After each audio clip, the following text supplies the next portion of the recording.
Hello everyone. आज के video में देखेंगे psychology paper 2 NCERT class 12 chapter 5 को, जो है आपका चिकित्सा उपागम, जो कि आपके बीपीएससी 3.0 और स्टेट 2024 के लिए काफ़ी ज़्यादा महत्वपूर्ण है।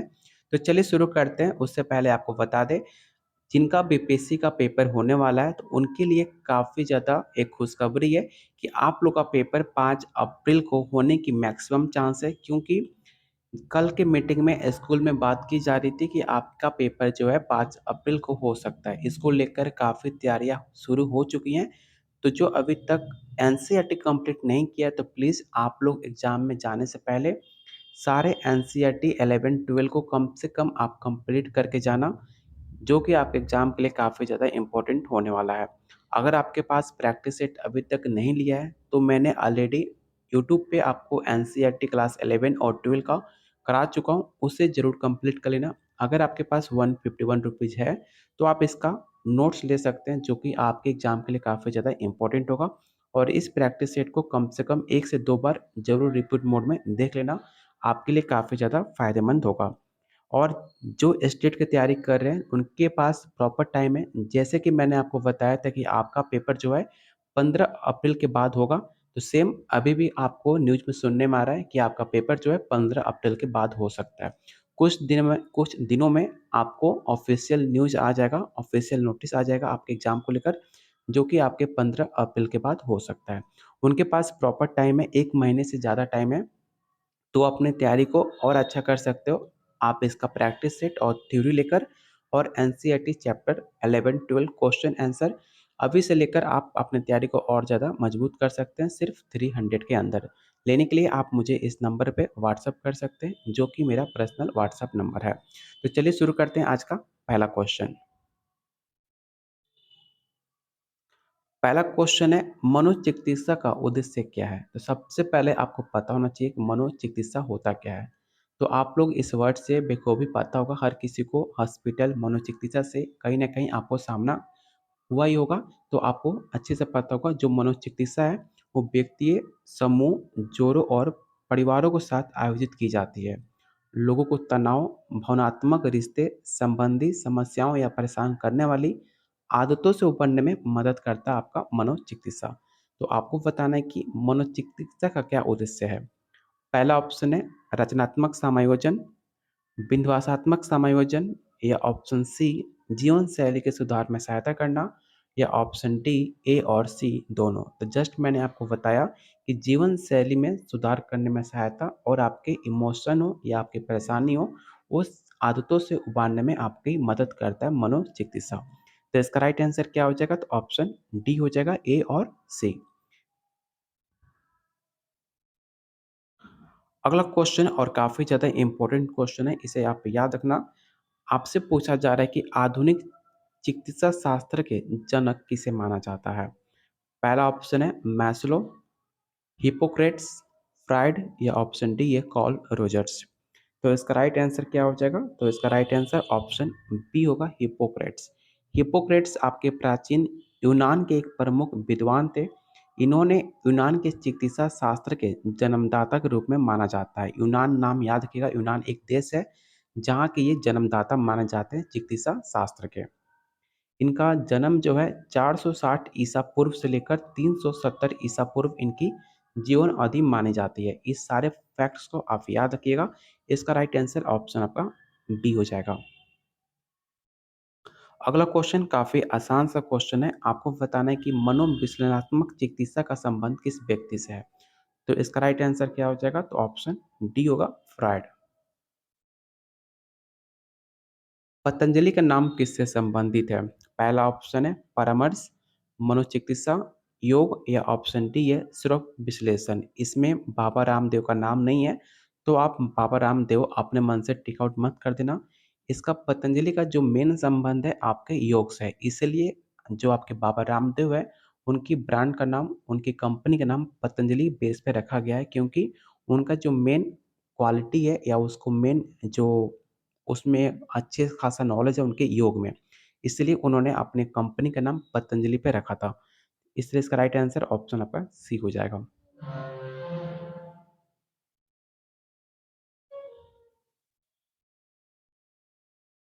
क्वेश्चन नंबर 5 है, किस चिकित्सा पद्धति में सीखने के सिद्धांत का प्रयोग होता है? पहला ऑप्शन है समूह, सेकंड ऑप्शन है मनोविश्लेषण, व्यवहार या ऑप्शन डी है इनमें से कोई नहीं। तो याद रखिएगा, जब भी बात की जाए सीखने का सिद्धांत तो आपके व्यवहार चिकित्सा में सीखने का सिद्धांत दिया गया है। तो इसलिए इसका राइट आंसर ऑप्शन आपका बी हो जाएगा।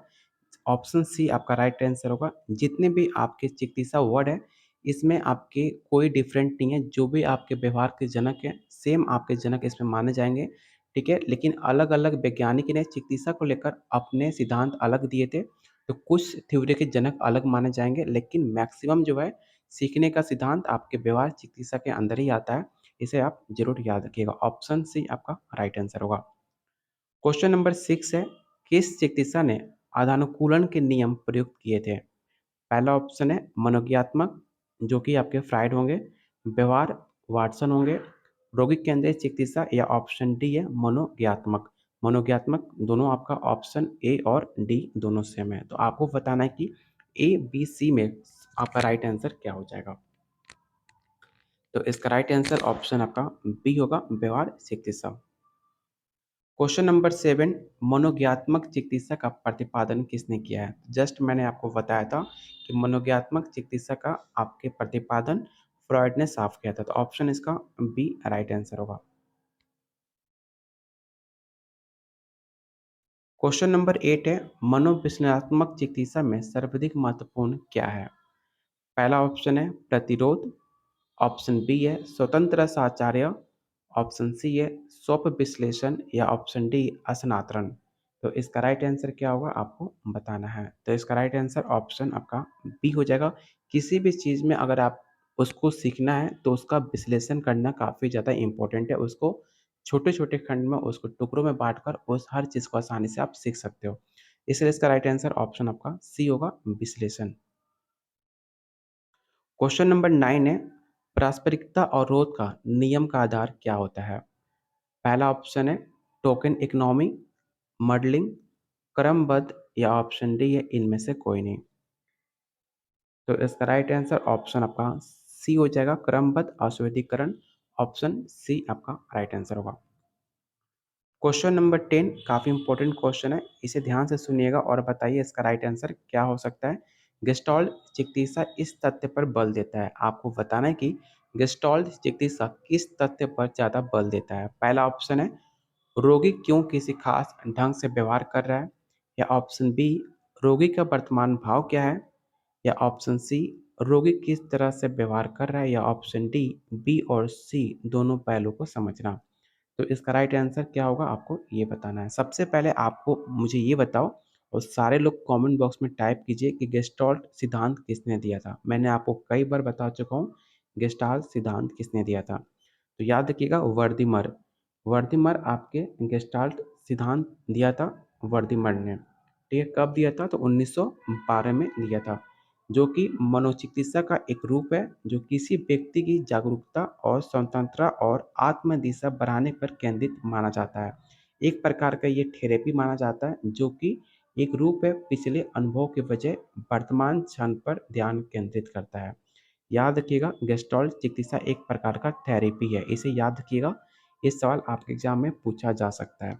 एक और सवाल है, गेस्टॉल्ट चिकित्सा किसने दिया था? अभी जस्ट मैंने आपको बताया कि गेस्टाल्ट सिद्धांत आपके वर्दीमर ने 1912 में दिया था, लेकिन मैं अभी आपसे पूछ रहा हूँ गेस्टाल्ट चिकित्सा किसने दिया था?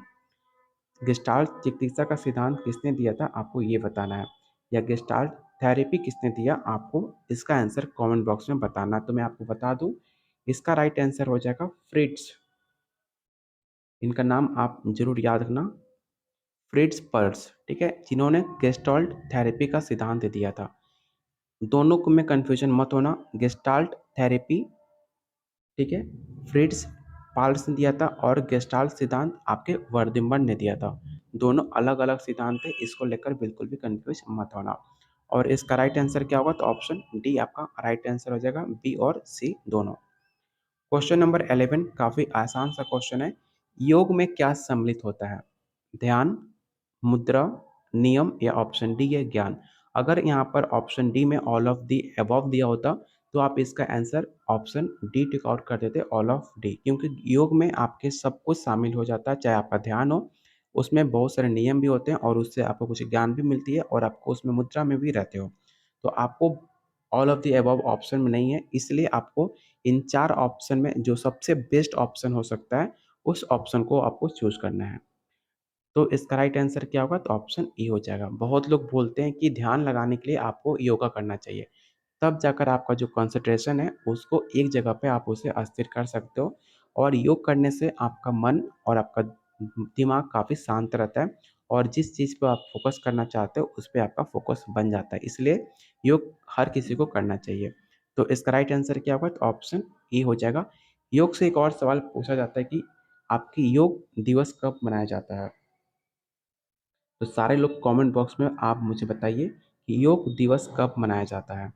तो इसका राइट आंसर ऑप्शन आपका ए हो जाएगा। क्वेश्चन नंबर 12, गेस्टॉल्ट चिकित्सा एक तरह का किसका उदाहरण है? पहला ऑप्शन है समूह व्यक्तित्व, असंत समूह तथा असंत व्यक्तित्व, या ऑप्शन डी ना कि समूह और ना व्यक्तित्व। तो इसका राइट आंसर क्या हो जाएगा? तो ऑप्शन ई हो जाएगा। गेस्टाल्ट थेरेपी आपका एक समूह चिकित्सा माना जाता है। तो इसका राइट आंसर ऑप्शन आपका ई हो जाएगा।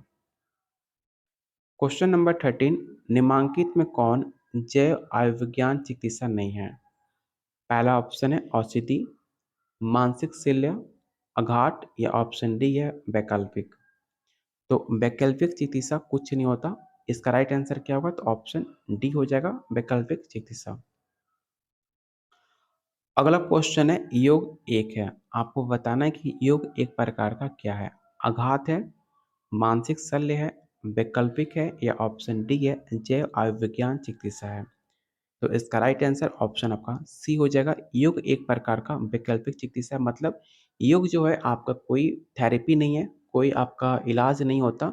योग एक प्रकार का वैकल्पिक थेरेपी माना जाता है, ना कि हर किसी के लिए ज़रूरी होता है। ऐसे बहुत सारे बीमारी हैं जिसके अगर आप योगा करते हो तो आपको बीमारी दूर हो जाती है, लेकिन आपको साइंटिस्ट द्वारा इसे प्रूफ नहीं किया गया है कि आपका योग करने से आपका कोई बीमारी ठीक हो सकता है।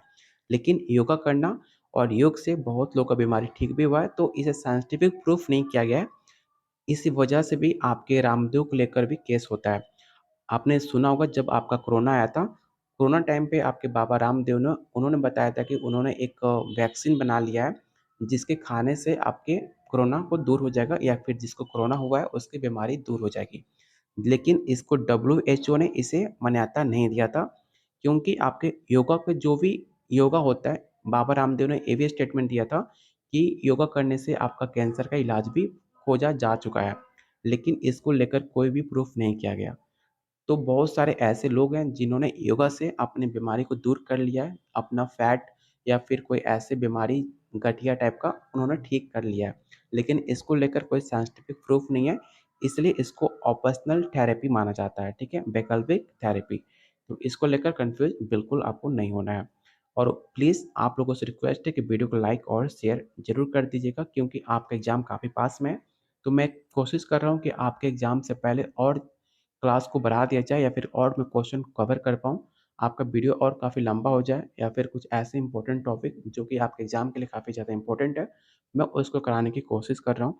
तो प्लीज़ आप लोग अपना सपोर्ट दीजिए, वीडियो को शेयर कीजिए, वीडियो को लाइक कीजिए, जिससे मुझे मोटिवेशन मिले आप लोग के लिए और ज़्यादा मेहनत करने की। तो प्लीज़ वीडियो को लाइक ज़रूर कर दीजिएगा। क्वेश्चन नंबर 15 है, जड़ चिकित्सा रोगी के प्रति प्रेम, स्नेह एवं संवेगात्मक लगाव दिखाता है। तो किस प्रकार का स्नातर है, मतलब किस प्रकार का ट्रांसफ़र है? पहला है आपका पॉजिटिव, नेगेटिव, या प्रति, या ऑप्शन डी है इनमें से कोई नहीं। सबसे पहले आपको पता होना चाहिए कि जड़ चिकित्सा रोग सबसे पहले किस इंसान को होता है। तो जड़ चिकित्सा रोग जिनका बुढ़ापा आ चुका होता है, जो इंसान 60 साल अबव क्रॉस कर रहा होता है, उसको होता है जड़ चिकित्सा रोगी। ठीक है? जो सबसे ज़्यादा आपके बुढ़ापा में देखने को मिलता है। इसको एक और नाम से जाना जाता है, जड़ चिकित्सक रोगी को वृद्धावस्था सिंड्रोम, ठीक है? याद रखना, इसे वृद्धावस्था सिंड्रोम के नाम से भी जानते हैं, जो कि आपके प्रति ट्रांसफॉर्मेशन के रूप में जाना जाता है। इसलिए इसका राइट आंसर ऑप्शन आपका सी हो जाएगा। क्वेश्चन नंबर 16 और काफ़ी इंपॉर्टेंट क्वेश्चन है। इसे आप बताइए कि अनकंडीशनल पॉजिटिव रिगार्ड किस चिकित्सा में सबसे ज़्यादा देखने को मिलता है? पहला ऑप्शन है व्यवहार में, मनोज्ञात्मक में, रोगी केंद्रित या ऑप्शन डी है इनमें से कोई नहीं। तो सबसे पहले आपको पता होना चाहिए कि अनकंडीशनल पॉजिटिव रिगार्ड होता क्या है। तो अनकंडीशनल पॉजिटिव रिगार्ड उदाहरण के तौर पे मैं आपको बताऊं, अगर जो आपके माता पिता हैं, अगर आप उनकी उपेक्षाओं पर या फिर वो जो बात बोलते हैं, अगर आप वो बात काम नहीं करते हो तो आपको प्रति स्नेह या फिर आपका प्यार जो है वो गुस्से में बदल जाएगा। लेकिन जैसे कि अपना फ्यूचर आपको तय करना होता है, आज के टाइम पे तो पेरेंट्स अपने बच्चों से पूछ लेते हैं कि आपको क्या करना आगे, या फिर आपको क्या आगे पढ़ाई करनी है और आप फ्यूचर में क्या बनना चाहते हो। लेकिन पहले के टाइम में जब जो 1990 के बाद जिनका जन्म हुआ है या फिर 2000 से पहले जिनका जन्म हुआ है, उनसे जाकर पूछिएगा, मैक्सिमम लोग को पेरेंट्स डिसाइड करते थे कि आपको कौन-सा कोर्स करना है और आपको क्या फ्यूचर में बनना है। अगर आप उनका बात नहीं मानते थे तो उनके प्रति गुस्सा, अभाव ये सब व्यक्त किया जाता था। लेकिन अगर जब आप अपने माता-पिता के उपेक्षाओं के प्रति जब आप काम करते हो तो उनके मन मुताबिक तो उनके आप पर ज़्यादा प्यार आता है और ज़्यादा स्नेह दिखाते हैं, जो कि अनकंडीशनल पॉजिटिव रिगार्ड उसको कहा जाता है। एक और क्वेश्चन पूछा जाता है कि अनकंडीशनल पॉजिटिव रिगार्ड किसने विकसित किया था? तो नाम याद रखिएगा, स्टैनली एस्टेडल। जिन्होंने स्टैनली एस्टेडल ने अनकंडीशनल पॉजिटिव रिगार्ड को विकसित किया था।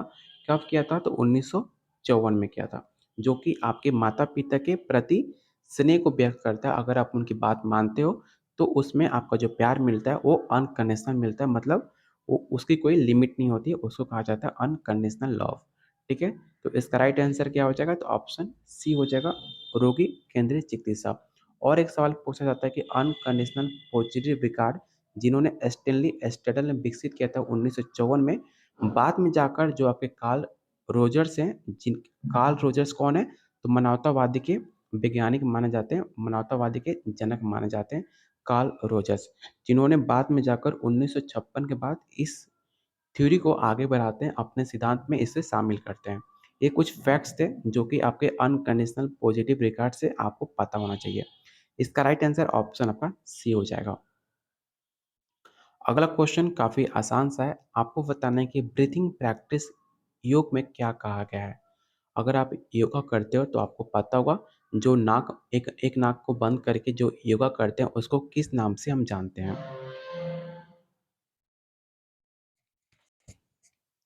तो इसका पहला ऑप्शन है आसन, प्राणायाम, ध्यान या ऑप्शन डी है व्यायाम। अगर आपने ब्रीथिंग प्रैक्टिस योगा किया होगा तो इसको राइट आंसर ऑप्शन आपका बी हो जाएगा। इसे याद रखिएगा और आप ट्राई भी कर सकते हैं। क्वेश्चन नंबर 18 है, व्यवहार चिकित्सा किस सिद्धांत पर आधारित होता है? पहला ऑप्शन है प्रत्याशन के सिद्धांत पर, विस्मरण, अधिगम या ऑप्शन डी है अभिप्रेरण। जो आपका व्यवहार चिकित्सा होता है वो आपके अधिगम पे सिद्धांत पे होता है, लर्निंग बेस होता है। आपका जो व्यवहार होता है वो लर्निंग बेस सिद्धांत पर काम करता है। तो इसलिए इसका राइट आंसर ऑप्शन आपका सी होगा। क्वेश्चन नंबर 19 है, मानसिक रोगियों को चिकित्सा हेतु उपयोग की प्रविधि किस नाम से जाना जाता है? आपके पास 4 ऑप्शन है और बताइए इसका राइट आंसर क्या हो जाएगा? तो इसका राइट आंसर ऑप्शन आपका बी होगा, मनोचिकित्सा। क्वेश्चन नंबर 20 है, रोगी और चिकित्सा के बीच चिकित्सात्मक संबंध कितने अवस्थाएं होती हैं? 4, 2, 3 या ऑप्शन डी है 5। तो इसका राइट आंसर ऑप्शन आपका सी होगा, टोटल 3 प्रकार की अवस्थाएं मानी जाती है। क्वेश्चन नंबर 21, चिंता को दूर करने के लिए सबसे अच्छा उत्तम किसे माना गया है? पहला ऑप्शन है विरुचि अनुबंधन, सांकेतिक मॉडलिंग या ऑप्शन डी है क्रमबद्ध अस्वीकरण।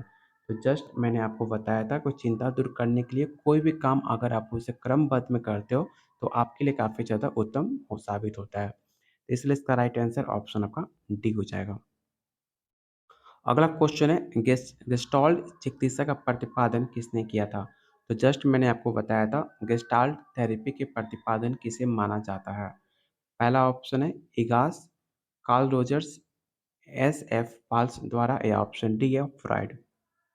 तो इसका राइट आंसर क्या होगा? तो इसका राइट आंसर ऑप्शन आपका सी हो जाएगा। जस्ट मैंने आपको बताया भी था, इसको लेकर कंफ्यूजन बिल्कुल आपको नहीं होना है। तो ऑप्शन इसका सी राइट आंसर हो जाएगा। क्वेश्चन नंबर 23, जिस चिकित्सा विधि में मन और शरीर की एकता पर बल डाला जाता है उसे क्या कहा जाता है? गेस्टाल्ट, अस्टियोपरोक, रोगी केंद्रित या ऑप्शन डी ये ऑल ऑफ दीज। तो उसको गेस्टाल्ट थेरेपी के नाम से जाना जाता है, इसे याद रखिएगा। ऑप्शन ए आपका राइट आंसर हो जाएगा। क्वेश्चन नंबर 24, एम्पैथी से क्या तात्पर्य है? आपने देखा होगा, आपको कोई भी एम्पैथी देता है, अगर कुछ बुरा हो जाता है तो आपको सद्भावना दी जाती है, एम्पैथी दी जाती है। उसको मतलब क्या होता है, एम्पैथी का मतलब क्या होता है, आपको ये बताना है। चार ऑप्शन है, चारों ऑप्शन को रीड कीजिए और बताइए इसका राइट आंसर क्या हो जाएगा। तो इसका राइट आंसर ऑप्शन बी हो जाएगा। चिकित्सक द्वारा रोगी के भावों को समझकर रोगी के नज़रिए से वातावरण को देखना एम्पैथी कहलाता है। जो आपको एम्पैथी देता है वो आपके जो उसको पूरा फीलिंग को समझकर आपकी फीलिंग किस प्रकार की है, कैसा सिचुएशन है, उसको देखकर सब एम्पैथी दी जाती है। तो इसका राइट आंसर ऑप्शन बी होगा। अगर आपको कोई दुःख है, अगर उस टाइम कोई खुशी का सद्भावना दे या एम्पैथी दे खुशी का, तो आपको गुस्सा आएगा, क्योंकि वो तात्पर्य नहीं होता आपके फीलिंग को समझकर। इसलिए आपकी फीलिंग को समझकर, इमोशन को समझकर, आपका सिचुएशन को देखकर एम्पैथी दी जाती है। वही आपको ऑप्शन बी में दिखाया गया है कि भावों को समझकर और वातावरण को देखकर। इसलिए इसका राइट आंसर ऑप्शन बी हो जाएगा। क्वेश्चन नंबर 25 है, परिणाम का क्या अर्थ है? तो इसका राइट आंसर ऑप्शन आपका बी हो जाएगा। जो योगा करते हैं उनको अच्छे से पता होगा, जो सांस को छोड़ते हैं, जो सांस को लेते हैं, उसको प्राणायाम का अर्थ कहा जाता है। ऑप्शन बी आपका राइट आंसर होगा। क्वेश्चन नंबर 26 है, मनोविश्लेषणात्मक चिकित्सा में रोगी बोलते बोलते अचानक चुप क्यों हो जाता है? तो इसका राइट आंसर क्या होगा? तो ऑप्शन ए हो जाएगा। प्रतिरोध की अवस्था में ऐसा उनको देखने को मिलता है, जो बोलते बोलते जो रोगी होता है वो अचानक चुप हो जाता है। इसलिए इसका राइट आंसर ऑप्शन आपका ए हो जाएगा। क्वेश्चन नंबर 27 है, रेकी शब्द किस ओरिजिन से, किस भाषा से लिया गया शब्द है? पहला ऑप्शन है लेटिन, जापानी, अंग्रेजी या ऑप्शन डी ये हिंदी। तो इसका राइट आंसर क्या होगा? तो ऑप्शन बी होगा, जापानी। विश्व योग दिवस कब मनाया जाता है? तो जस्ट मैंने आपको बताया था कि आप लोग विश्व योग दिवस कब मनाया जाता है, आप लोग सारे लोग कमेंट बॉक्स में बताओ। लेकिन आप में से किसी ने रिप्लाई नहीं दिया। लेकिन याद रखिएगा, 21 जून को विश्व योग दिवस मनाया जाता है, 21 जून। इस डेट को आप याद रखिएगा। क्वेश्चन नंबर 29 है और आज का लास्ट क्वेश्चन रहेगा। आपको बताना है कि निम्नलिखित में किसे मनोविज्ञान में मूल्यांकन विधि के यंत्र के रूप में नहीं समझा जाता है? पहला ऑप्शन है मनोवैज्ञानिक परीक्षण, केस अध्ययन, मनोचिकित्सा या ऑप्शन डी है साक्षात्कार। तो इसका राइट आंसर क्या होगा? तो इसका राइट आंसर ऑप्शन आपका सी हो जाएगा, मनोचिकित्सा। ठीक है। और भी बहुत सारे क्वेश्चन है, लेकिन ये काफ़ी कुछ खास टॉपिक नहीं है आपके एग्जाम के लिए। इस टॉपिक से आपके प्रीवियस ईयर क्वेश्चन में 1 से 2 सवाल पूछे जाते हैं, इसलिए मैं पूरा क्वेश्चन कंप्लीट नहीं करा रहा। अगर आपके पास प्रैक्टिस सेट है तो आप इसे पूरा अच्छे से कंप्लीट कर सकते हो सकता है कि इस बार आपके एग्जाम में इस टॉपिक से क्वेश्चन पूछ ले। तो आप लोग के पास प्रैक्टिस सेट होगा, तो इसे आप ज़रूर कंप्लीट कर लेना, क्योंकि अभी मेरे पास कुछ काम आए हुए हैं, तो मुझे जाना है, तो इसलिए मैं पूरा क्वेश्चन कंप्लीट नहीं करा रहा। मुश्किल से, और इसमें कितने क्वेश्चन हैं? तो 46 क्वेश्चन है, मतलब 10 क्वेश्चन और बाकी रह जाता है इस चैप्टर से। तो आप प्रैक्टिस सेट से ज़रूर अटेम्प्ट कर लेना। हो सकता है आपके पेपर में सवाल पूछ भी ले, तो आप बिल्कुल छोड़ना मत, आप इसे कंप्लीट कर ही लेना। बाकी आप वीडियो को लाइक और शेयर ज़रूर कर दीजिएगा। और जिनको प्रैक्टिस सेट चाहिए, नोट्स चाहिए, तो आप मुझे इस नंबर पे व्हाट्सएप कर सकते हो या इस वीडियो के कमेंट बॉक्स में आप कमेंट कर सकते हो। Keep watching, keep sharing.